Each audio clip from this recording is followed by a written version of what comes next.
This is Dia from Belgium, it is Azrael from the Netherlands, and they will face off for the second time tonight here in Eindhoven, the Netherlands. Right, and they are coming out of the gates swinging. Look at that. Multiple train combos from Dia. But Limit is online, which also grants a bit of a movement bonus. He instantly shoots it, trying to hit him with a blade beam. Not gonna work out, but he doesn't let it phase him. He's finally getting some hits in here and there, but Dia's start was very strong. Yeah, a very strong start indeed, but Cloud is that kind of character that can make a comeback happen at any point of time. You saw that in the second game of their first set tonight, where he got the up B spike at the most, unfortunate of moments for all you Belgian fans. But the Limit is online, might be looking for the cross select right here, does get it, but at the top right corner, Dia lives. Yes, great DI from Dia, because he could have gone off the top if he perfectly DI'd in. It has happened before, but he lived, you know, that right in the corner, that's where you want to be. Of course, he did have to land afterwards, which Azrael cleaned up with a dash attack. The Limit is back, chooses another blade beam, and there's the cross slash, finally starting to build that lead. For which, of course, you have that opportunity after taking that first stock. You know, I see Dia going off stage, and I'm really like, well, I'm not sure if I would do that, seeing as how he lost the first set like that. But you know, Dia, the kind of player who has already reflected on his actions and knows what he needs to change from the first set, and these combos are a great way to start a lead. Yes, they are. But now we have a Limit on deck. Has to waste it on a recovery. But you know, is it really a waste if it prevents you from losing the stock? I don't think so. Well, definitely not. And I mean, seeing as the Limit charges so quickly, he'll probably have another one online. Just needs to get Dia away from the stage. Gets to charge it right now. Yeah, he's already 80, 90% there. Here it is. He's gonna be looking for a cross slash. There it is, just as I say it, and Dia flies over the top. Yep. Losing his second stock first. And Dia was looking for something like a 4 there, right there, because I saw the animation come out, but the cross slash winning out in the end. Oh yeah, you do not want to challenge. No. A Limit broken cross slash. No, definitely not. But Dia, you know, he's a risky kind of player. He likes it. He likes to take his chances. Right, and I can respect it.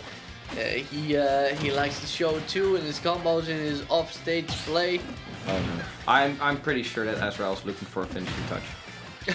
Yeah, I mean, he was holding on to that Limit for so long. He had a confirm into the cross slash earlier, but ooh, the tipper up smash. Not gonna be enough though, but I will say this is a very hard lead to overcome. People have done it before, but not often.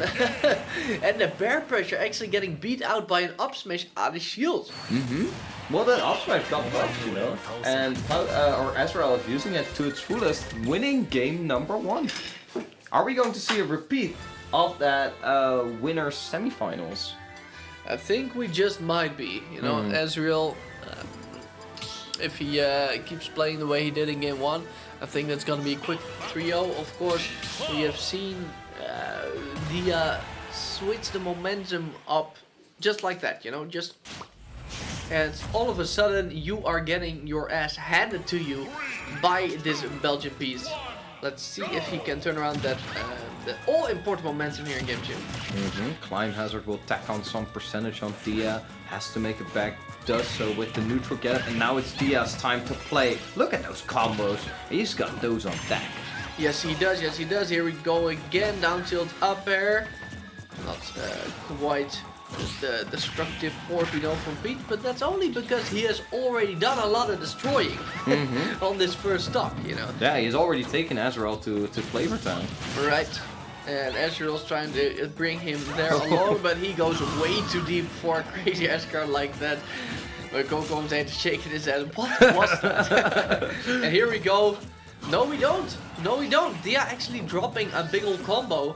You know, grabbing a Cloud at 20%. That usually means it's time for a big payday. It's time to go. Yeah, but Dia got none of it.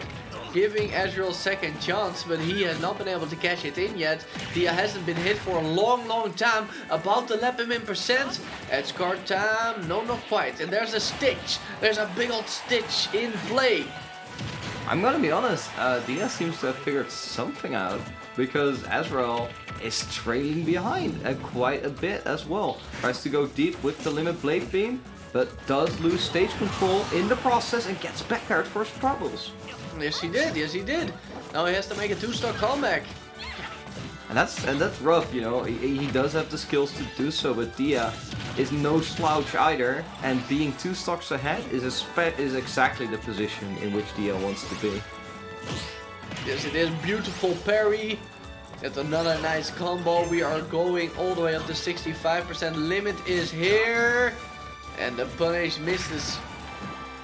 This is just Dia. This game number 2 here has been pretty much a single player game. You know, Azrael has gotten a turn here over there, but it has almost all been Dia. It's like playing Ganzenbord. I don't know what's that called. Ganzenbord and you only roll once. No, you get stuck in the well. Right, oh that's awful. It's just that awful feeling where one player gets to play the game and you're just sitting there waiting. And Dia is not giving any chances to Azrael so far. Let's see how he finishes out this stock in a great position right here. The leg trap is set up and the back air will take it out. Right, and that's a 3-stock. Dia not even touching the 200%. But it was on his first stock, so that's kind of amazing. So that brings us up to a 1-1. I don't know what it is, but I have seen Dia play throughout the day, and his game 2s are always nuts. Right. It's always game 2 that's absolutely nuts. Right. And, well, let's see if Azrael can take back the momentum here, because Dia, with such a dominating game number 2, what do you really do when you're Azrael? Because it's tough, you know, having to bounce back. You have to try to tap in to whatever it was that you tapped into during game 1, during his previous set, because like I said before, Azrael might have a tendency to crumble, but that was only you know, balanced off by the fact that he also has a tendency to ride his momentum really hard. And we see it right here. We see it right here. Almost losing the stock to a limit broken cross slash. Well, only dealing 28%. Raw down air is gonna do it for Azrael. Oh my lord. That is a strong focus there. Yes, yes it is. He did not let game 2 phase him at all. And momentum is firmly back in his corner. Let's see if he can use it to build a nice lead here. Oh, does get the up air, hits Toad, but not the best, yeah, not the best counter in the world, not at all. Right, and something I've been noticing is that Azrael has been tapping more into that limit juice in this third game, rather than in the second game. One of the differences is that Dia is giving Azrael a little bit more room to work with, because Azrael has been winning neutral more often in this game so far. So more limit means more fun for Azrael. Yeah, about 15 seconds had passed, so he is all without a limit right now. Tries to counter the cross slash. I like the play. Doesn't need it though, because a dash tech on the roll is gonna even up the stock count. Azrael's still doing pretty well. He's got a lead of about 55%. He needs to keep this going, but here comes Dia. Yeah, showing him all the colors of the rainbow, but Azrael, being the edgy guy he is, likes to keep it dark, likes to keep it black. I don't do rainbows. Yeah, definitely only not. Black. Yeah, the limit is online. That's the only time he wants to see something else. A dark blue shade hovers around Cloud, and Dia is stalling for time. I rightfully like it. so. Smart stuff, but he's still gonna get caught by that limit broken cross slash. That's 2 for 2 on Azrael's part, as he takes the stock lead with only 70% on him right now. Of course, Dia is working hard to expand that, already bringing up to just under 100, which is where real tough situations for Cloud start, because every little move is gonna send you off stage. Yeah, but guys, look at this. The limit is online. Is looking for the finishing touch, but gets finished. Instead, the frying pan, is gonna be what rises to the occasion. Dia had the absolute perfect utensil lined up for that particular punish. Because of course the frying pan has an angle that sends you straight up. Whereas the tennis racket and the golf club have a big forward, big forward part on the knockback, and that doesn't allow you to get kills cross stage. Speaking of crosses, we got another stock taken by Azrael with the limit broken cross slash. 3-4-3. What a dominant game. Yep, and bouncing back after that game number 2. Right. Bouncing back like that. Well, that's what I'd like to see from Sona. He's hungry for that win, for that grand finals rematch against Space. He wants this so badly. Now, of course, Dia, the remaining Belgian competitor, is not done yet. He has shown that he has what it takes. He has the juice as well. So let's find out what happens here in game number 4. Azrael is leading 2-1, but is he able to finish it off?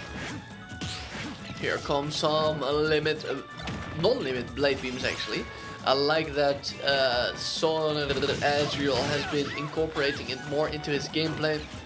Limit is almost charged, but we've got Dia in control here so far, 30% to 66, and he's got Azrael on the run. He spent most of his time running this game. Let's get the up smash.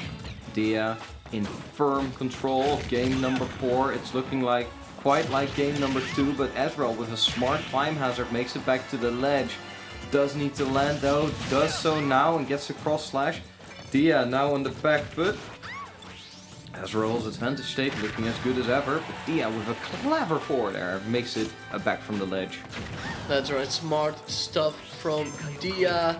But now we have Azrael holding his limit. There's another cross slash, this time a deep drop down. Beautiful stuff. You're not camping out my limit no more. I am coming to get you. That's the message that Azrael is sending here to Dia and Losers Finals. Oh man, that's just the kind of stuff you want to see. You see other Cloud mains do it. You see Azrael do it time and time again. Just going so deep with that cross slash. And it's so hard to work around. But Dia answers back. And gets grabbed for his troubles. Gets the climb or Sonar gets the climb hazard right there, just tacking off at just a little bit more percentage and waiting him out with the blade beams. Now he's got him in the corner again. Big four there, limit is almost here, and if there's one place you don't want to be when Cloud gets limited, it's in the corner, and that's exactly where Dia finds himself. Fortunately for him, he gets the grab, he gets a nice combo, and does not give Azrael an opportunity to get another one of those cross slashes. No, has to wait. That has been working so well for him so far. Has to waste it on the limit blade beam, but does get the dash attack in the end. Limit is charged once again. We'll be looking for the blade beam or the cross slash at these kinds of percentages. Does get the cross slash, and that's nice. 33% packed on. Yeah, Azrael is expanding his lead. Another forward air, he seems to be in control. He is feeling himself one stock away from the rematch he craves in grand finals. But Dia, we know this guy does not surrender, he does not give up, but he does find himself in the corner, and that's always a problem. That's always a problem. Is he gonna dip deep again? Is he gonna do it? No, not this time. He tries to read a roll from the ledge, but Dia is not giving it to him. Can he even up the stock count? That's the number one priority right now for Dia. Another up air. It's not doing it for him. It's not doing it for him. And Azrael gets out of the situation. Resets to neutral. Right. Does try to go for a cheeky forward smash there. Dia just jumps over it as if it's nothing. And we're gonna have to wait a little bit longer for the stocks to disappear because they're both playing very slowly. Dia finds the back air. Azrael on his last stock now as well. Can Dia make a comeback? You know, you're looking at the percentages, you think, well, Azrael's got this in the bag, but don't forget, Dia's an excellent player, and he's got combos for days. He's got combo for days, and he has juggles for days. Keeping Azrael stuck up there on the platforms, but he fights his way back down with the back air. Only 16%, he's charging that limit. You already know he wants to get himself a nice limit broken cross slash for the finish. Yeah, he's camping. He's camping for that limit. And he finally got it instantly. Pops it. And it's a 3-1 in favor of Azrael as he moves on to grand finals for a rematch with Space. How, what a